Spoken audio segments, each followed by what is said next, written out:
الحمدللہ وکفا وسلام علی عبادہ الذین اصطفیٰ اما بعد فاعوذ باللہ من الشیطان الرجیم بسم اللہ الرحمن الرحیم رب اشرح لی صدری ویسر لی امری واحلل عقدۃ من لسانی یفقہوا قولی صدق اللہ العظیم۔ معزز خواتین و حضرات، آج 25 مارچ ہے اور آج بنگلہ دیش کے اندر 25 مارچ کو 50 سالہ وہ دن منایا جا رہا ہے جب ان کے نزدیک مغربی پاکستان کی افواج نے مشرقی پاکستان کے اوپر ایک آرمی ایکشن شروع کیا تھا۔ یہ ہماری تاریخ بہت تلخ ہے اور اس کی بہت ساری یادیں ہمارے ساتھ وابستہ ہیں اور بنگلہ دیش کے ساتھ وابستہ ہیں۔ قیام پاکستان سے لے کے 1971 تک ایک لمبی سیاسی داستان ہے اور آخری اس کا جو پنہ ہے یا آخری جو پرچہ ہے یا آخری جو صفحہ ہے وہ 1971 ہے۔ 1971 سے ذرا سا پہلے مجیب الرحمان کے خلاف ایک کیس چلا تھا جسے اگرتلہ سازش کیس کہتے ہیں۔ یہ 1969 کی فروری میں یہ درج ہوا تھا۔ 35 لوگ تھے کہ انہوں نے اگرتلہ سازش میں یہ کی ہے اور انڈیا کے ساتھ مل کے بنگلہ دیش کی آزادی کی ایک تحریک شروع کی ہے۔ اس کے بعد 70 کے الیکشن شروع ہوئے، یا ایوب خان چلے گئے۔ الیکشن کے اندر ذوالفقار علی بھٹو نے ایک شخص بھی ڈھاکہ کے یا مشرقی پاکستان کے میں نہیں کھڑا کیا الیکشن لڑنے کے لیے، اور شیخ مجیب الرحمان کے 2 یا 3 لوگ تھے جہاں پر میں نے شیخ مجیب الرحمان کو یہاں پر لاہور کے جلسوں میں سنا، اور اس کو اس وقت ایک جہاں مغربی پاکستان اتنا پاپولر آدمی نہیں تھا تو بڑی آسانی سے اس سے ملاقات ہو سکتی تھی۔ ہم اس سے کچھ ایک چھوٹی سی مجلس کے اندر ہم ملے بھی۔ شیخ مجیب الرحمان کے بارے میں ایک رویہ یہ تھا، عام آدمیوں کا تاثر یہ تھا کہ یہ شخص جو ہے پاکستان کے خلاف ہے، اور جو 6 نکات ہیں یہ بھی بنیادی طور پر اس کو پاکستان کی علیحدگی کی طرف لے کے جانے والے ہیں۔ اس دوران الیکشن ہوا، ذوالفقار علی بھٹو صاحب نے ایک تصور یہ بنایا، اور جس کے بارے میں ذوالفقار علی بھٹو کی معاملے میں ایک گواہی اس زمانے کے لیڈر، اسٹوڈنٹ لیڈر راجہ انور اور اس کے ساتھ پرویز رشید جو کہ آج کل نون لیگ کے ہیں، وہ ایک نجی محفل میں بتاتے ہیں۔ اب ہو سکتا ہے اس کو اون کریں یا نہ کریں، کہ جس وقت ہم یہ الیکشن جیت گئے تو ہم گاڑی میں آ رہے تھے اور ان کے ایم این اے جو پنڈی کے تھے وہ گاڑی چلا رہے تھے، تو گاڑی خورشید حسن میر صاحب تو گاڑی چلاتے چلاتے ہم نے سوال کیا کہ ہم تو اب وزیر اعظم نہیں بن سکیں گے، ہم نے یہ معاملہ جو ہے یہ بہت ہار دیا قسم کا، ہم الیکشن وہاں بھی لڑتے تو شاید ہم جیت جاتے۔ تو بھٹو صاحب پیچھے مڑے اور انہوں نے کہا دیکھتے جاؤ، میں مجیب الرحمان کو یحییٰ خان سے مرواؤں گا اور یحییٰ خان کو اندرا گاندھی سے مرواؤں گا، اور بالکل پھر ایسا ہی ہوا۔ بھٹو صاحب نے وہاں جانے سے انکار کر دیا اور کہا جو وہاں جائے گا ہم اس کی ٹانگیں توڑ دیں گے۔ اس کیفیت کے اندر 7 مارچ 1971 کو رمنا ریس کورس کے اندر شیخ مجیب الرحمان نے جلسے سے خطاب کرتے ہوئے سول نافرمانی کی تحریک کا آغاز کیا۔ ٹیکس مت دو، عدالتیں بند ہو جائیں، سیکریٹریٹ بند ہو جائے، ریل کے اندر کسی بھی سرکاری شخص کو جو کہ پولیس سے یا فوج سے تعلق تھا اس کو سفر کرنے کی اجازت نہیں دی، اور بہت ساری چیزیں، اور ساتھ ہی اس نے بنگلہ دیش کا پرچم بھی لہرایا۔ لیکن اس کے باوجود بھی مذاکرات شروع ہوئے اور یحییٰ خان، بھٹو اور شیخ مجیب کے درمیان اقتدار کے انتقال کے لیے، انتقال اقتدار کے لیے مذاکرات شروع ہوئے، اور 25 تاریخ تک جو حالات وہاں بن چکے ہوئے تھے اور ایک بہت بڑی موومنٹ جو ہے بلٹ اپ ہوئی تھی، اس دوران وہ یہ تصور کہ ایک پیسفل ٹرانسفر ہو جائے گا وہ خراب ہو گیا۔ بہت ساری اس کی وجوہات ہیں، میں اس میں تفصیل میں جانا نہیں چاہتا، اور شیخ مجیب الرحمان جو تھے وہ وہاں رہ گئے، یحییٰ خان یہاں آ گئے راول پنڈی، بھٹو بھی آ گئے۔ اگلے دن صبح کے اخبارات میں 3 مختلف خبریں چھپیں۔ ایک تو یہ کہ پاکستان کی آرمی نے وہاں پر سرچ آپریشن شروع کر دیا ہے تاکہ سول نافرمانی کی تحریک کو ختم کیا جائے۔ بھٹو صاحب نے کہا کہ اللہ کا شکر ہے پاکستان بچ گیا، اور یحییٰ خان صاحب جو تھے ان کے بعد شیخ مجیب الرحمان ملاقات سے نکلے تو انہوں نے دھان منڈی جو ہے اس میں اپنا ایک اجلاس بلایا اور بنگلہ دیش کی ڈیکلیریشن آف انڈیپینڈنس جو ہے اس پہ دستخط کرتے ہوئے سائن کر دیا، جو بعد میں 10 اپریل میں بہت واضح دنیا کے پریس میں آ گیا۔ اس جو تقریر ہے شیخ مجیب الرحمان کی جو وہاں کی گئی اس وقت 7 مارچ کو، اس کو آج بھی یونیسکو کے آرکائیوز کے اندر ایک ہسٹورک حیثیت کے طور پہ پرزرو کیا گیا۔ اس کے بعد کی کہانی بہت لمبی کہانی ہے۔ بنگلہ دیش بن گیا، ہندوستان کی افواج داخل ہو گئیں، اور اندرا گاندھی نے ایک فقرہ بولا تھا کہ ہم نے آج 2 قومی نظریے کو خلیج بنگال میں دفن کر دیا۔ مجھے بڑی حیرت ہوئی اس وقت بھی، 71 کا زمانہ، ہم بہت بچے ہوتے تھے، کہ بنگلہ دیش کی ساری تحریک ایک نقطے کے اوپر کھڑی ہوئی تھی کہ ہم ایک بنگلہ زبان بولتے ہیں، ہمارے ہاں ٹیگور ایک ہے، ہمارے ہاں میگھا ایک طرح کی چھاتی ہے، ہم بنگالی قوم ایک ہیں، صدیوں سے ہم ایک قوم ہیں۔ لیکن حیرانی کی بات یہ ہے کہ وہ قوم جو کہ اس بھارت کو ایک وطن سمجھتی تھی، اور سمجھتی تھی کہ اس کے ٹکڑے کرنے والوں نے ہماری دھرتی ماتا کے ٹکڑے کر دیے ہیں، ہماری گو ماتا کو کاٹ کے رکھ دیا ہے، انہوں نے بھی جب بنگلہ دیش بننے کا وقت آیا تو انہوں نے اپنے پرانے تعصب کا اظہار کرتے ہوئے کہا کہ چونکہ سب مسلمان ہیں اور مسلمانوں کو ہم ناپاک، پلید یعنی ملیچ سمجھتے ہیں، اس لیے بنگلہ دیش ایک علیحدہ ملک بنے گا۔ اگر 2 قومی نظریہ جو ہے وہ سچ نہ ہوتا تو بنگلہ دیش جو ہے اس کا ہیڈ کوارٹر کلکتہ ہوتا۔ یہ الگ بحث ہے،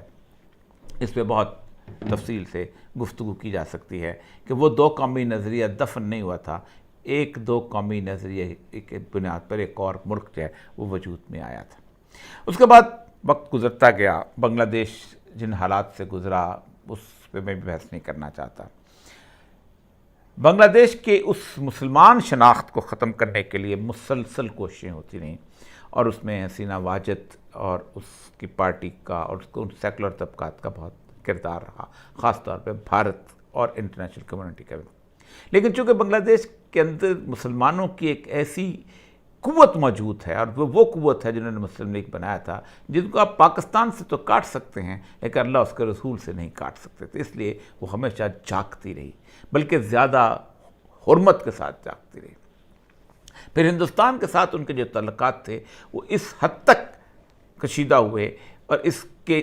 ہندوستان نے بنگلہ دیش سے آنے والے مہاجرین کو اپنے لیے ایک مسئلہ بنانا شروع کر دیا، اور ان کی بارڈر جو تھا اس کے اوپر وہ ایک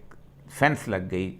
خاردار تار لگ گئی، اور ہر دوسرے دن کوئی نہ کوئی بنگالی اس تار کو کراس کرتے ہوئے بھارت کی گولیوں کا نشانہ بنتے ہوئے وہاں لٹکا جانے لگا۔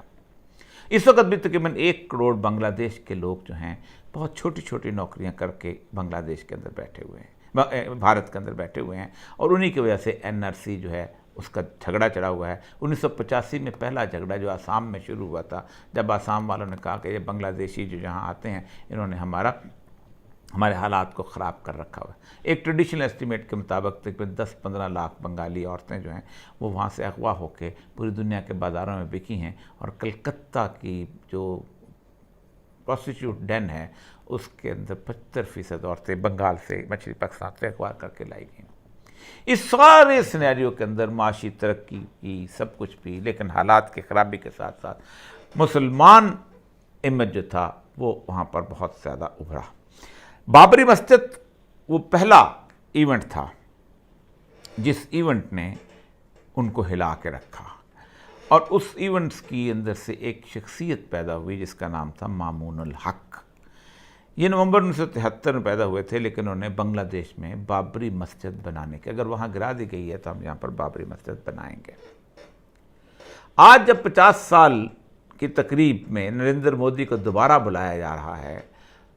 تو اس شخصیت کی گونج جو ہے پورے بنگلہ دیش کے اندر ایسے ہے جیسے شیر کی دھاڑ ہوتی ہے۔ آپ حیران ہوں گے کہ گزشتہ 1.5-2 سال بلکہ 3 سال ایسے گزرے ہیں کہ جس کے اندر خاص طور پہ ان تمام لوگوں کو جنہوں نے پاکستان کا ساتھ دیا تھا البدر کی طور پر، جن میں سے مطیع الرحمان نظامی تھے، عبدالقادر ملا تھے، یہ وہ تھے جو بنگلہ دیش کی سیاست کے اندر رہے۔ مطیع الرحمان نظامی تو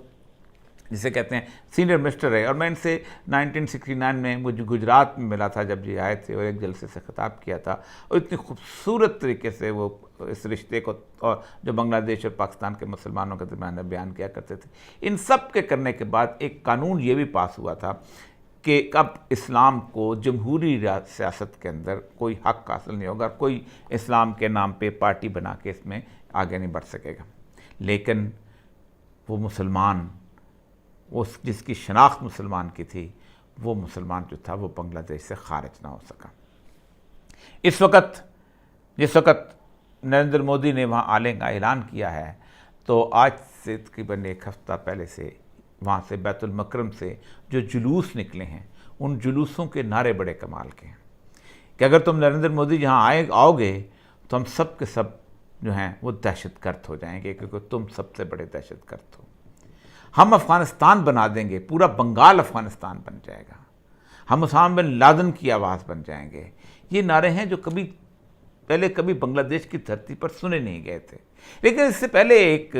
فضا جو ہے یہ بنگلہ دیش کے اندر بہت شدید بنتی گئی تھی، اور وہ تھی کہ جب بنگلہ دیش میں 1989 کے اندر حفاظت اسلام تحریک جو ہے وہ بنائی گئی تھی، اور وہ بنائی گئی تھی ان لوگوں کے خلاف جو کہ بلاسفیمی کرتے ہیں، توہین رسالت کرتے ہیں، اور خاص طور پہ وہ لوگ خصوصاً یہ جو سوشل میڈیا کے اوپر کی جاتی ہے اور بلاگرز کے خلاف ایک موومنٹ چلائی گئی تھی۔ اس کی تحریک کو بڑھتے بڑھتے حالت یہ ہوئی تھی کہ وہاں پر یہ سارے کا سارا حصہ جو تھا یہ کنٹرول میں آ گیا تھا، اور اب کسی کو وہاں جرأت نہیں ہوتی تھی۔ جیسے ہمارے پاکستان کے اندر ہر دوسرا بندہ جو ہے فیس بک کے اوپر توہین رسالت کر رہا ہوتا ہے، بنگلہ دیش کی اس تحریک نے وہاں پر ان کا ناطقہ بند کر کے رکھ دیا تھا۔ نریندر مودی کے آنے سے کچھ عرصہ پہلے ایک شخصیت جو ہے وہ بنگلہ دیش کے اندر بڑے تم تراک کے ساتھ ابھری ہے۔ اس شخصیت کا نام ہے مامون الحق، مولانا مامون الحق کہیں، پروفیسر مامون الحق کہیں، کچھ کہیں۔ یہ بنگلہ دیش بننے کے 2 سال بعد نومبر 1973 میں پیدا ہوئے۔ انہوں نے وہاں سے جامعہ رحمانیہ سے، جسے کہتے ہیں کہ درس فقہ، حدیث اور قرآن کا علم حاصل کیا، اور وہاں کے شیخ الحدیث بھی ہیں۔ انہوں نے معاشیات میں ڈگری حاصل کی، اور ایشین یونیورسٹی بنگلہ دیش میں باقاعدہ معاشیات کے پروفیسر تھے۔ انہوں نے صحافت کا آغاز کیا، اور انہوں نے ایک پرچہ جو ہے وہ نکالا تھا، رحمانی پیغام، اس کے یہ چیف ایڈیٹر بھی ہیں۔ یہ 2013 کے اندر گرفتار بھی ہوئے اسی سارے صورتحال کے اندر، اور انہوں نے وہاں بیٹھ کر کتابیں لکھی اور وہاں پر مقبول ہو گئے۔ اس وقت اس جماعت اسلامی ہو یا کوئی اور تنظیم ہو، ان کی صورتحال کے اندر جو فضا بن چکی ہوئی ہے، اس میں یہ شخص ایک ایسا مقرر بن کے ابھرا ہے کہ جو لاکھوں کا مجمع جو ہے وہ اپنے ارد گرد اکٹھا کر لیتا ہے۔ اور اس شخص نے گزشتہ دونوں تنظیمیں ہیں، جس میں حفاظت اسلام تحریک اور ایک اور تنظیم بنی ہے، جب آپ جمہوریت سے نکال دیتے تو پھر ایک ہی نعرہ رہتا ہے، وہ ہے مجلس خلافت بنگلہ دیش، اور یہ خلافت کے قیام کے لیے جد و جہد کرتے ہیں۔ نریندر مودی کے آنے سے کچھ دیر پہلے اس جمعے کو بہت بڑے جلسے سے خطاب کیا، اور اس جلسے کی کارروائی جو ہے وہ جب میں نے اس کی تقریر سنی ہے تو تقریر بڑی حیران کن تھی۔ آپ حیران ہوں گے کہ اس تقریر میں ایک ایسا نعرہ ہے کہ جس نعرے کی گونج اس وقت پوری دنیا میں گونج رہی ہے، اور وہ یہ تھا کہ دیکھو بھارت کا نریندر مودی جو ہے اس نے رسول اللہ صلی اللہ علیہ وآلہ وسلم کی پیشگوئیوں کے مطابق ایک بڑی جنگ کا دروازہ کھول دیا ہے، اور اس جنگ ہے غزوۃ الہند۔ আল্লাহ দ্বীনকে সামনে নিয়ে কোরআন পক্ষে নিয়ে আল্লাহর পয়গম্বরের ভবিষ্যৎবাণী গজওয়াতুল হিন্দ বাস্তবায়ন করবার জন্য নরেন্দ্র মোদীর জঙ্গিবাদের বিরুদ্ধে জিহাদের ময়দানে নামতে হবে, জিহাদের ময়দানে নামতে হবে। اب ہم پر یہ فرض عائد ہوتا ہے کہ وہ غزوۃ الہند جس کے لیے سید الانبیاء صلی اللہ علیہ وسلم نے وعدہ لیا تھا کہ جو کوئی اس کے اندر زندہ ہوا اس وقت شریک ہوگا، تو ہم اپنا فرض ادا کریں، مشرق کی طرف سے ہم جائیں گے۔ غزوۃ الہند کا بات کرتے ہوئے اس نے کہا کہ یہ جو نریندر مودی ہے، اس کے بارے میں اس نے کہا کہ یہ صرف 50 ملین یعنی 5 کروڑ بنگلہ دیشیوں کے خلاف سازش نہیں کر رہا، یہ 24 کروڑ مسلمان جو بھارت میں رہتے ہیں ان کے خلاف سازش کر رہا ہے، یہ افغانستان کے مسلمانوں کے خلاف سازش کر رہا ہے، یہ 20 کروڑ پاکستانیوں کے خلاف سازش کر رہا ہے۔ اس کے ساتھ ساتھ اس نے کہا کہ اس وقت بھارت جو ہے تقریباً 100 کروڑ مسلمان جو ارد بستے ہیں اس خطے کے اندر، اس کے خلاف ان کا جو ایپی سینٹر ہے وہ بھارت ہے۔ اسی لیے رسول اللہ صلی اللہ علیہ وسلم نے کہا تھا کہ اس کے خلاف جو جہاد ہے وہ غزوۃ الہند ایسا ہے کہ جس کی کامیابی پر اللہ کے رسول صلی اللہ علیہ وسلم نے جنت کی بشارتیں دی ہیں۔ اور وہاں پر وہ نعرے گونجے ہیں، اور اس نے اس کی آواز، اس کی گفتگو، اس نے کہا کہ ہم اس وقت بنگلہ دیش کے لوگ یہ ثابت کریں گے کہ ہم اس دھرتی پر بسنے والے تمام مسلمانوں سے زیادہ شادی ہیں، اور صرف جہاد کے نعرے وہاں گونجے۔ اس کی اس تقریر کے بعد مجھے اندرا گاندھی بہت شدت سے یاد آئی۔ اس نے تقریر کرتے ہوئے 71 کے دسمبر میں کہا تھا، ہم نے 2 قومی نظریہ خلیج بنگال میں غرق کر دیا ہے، لیکن مامون الحق کی آواز جس میں اس نے کہا ہے ہم میں سے ہر کوئی محمد بن قاسم بنے گا، ہم میں سے ہر کوئی صلاح الدین ایوبی بنے گا، ہم میں سے ہر کوئی شہاب الدین غوری بنے گا، ہم غزوہ ہند کے وہ سپہ سالار ہوں گے کہ جو تہس نہس کر کے نکلیں۔ اس نے اس خلیج بنگال کی اس گہرائیوں میں سے اس 2 قومی نظریے کو بھی باہر نکالا ہے،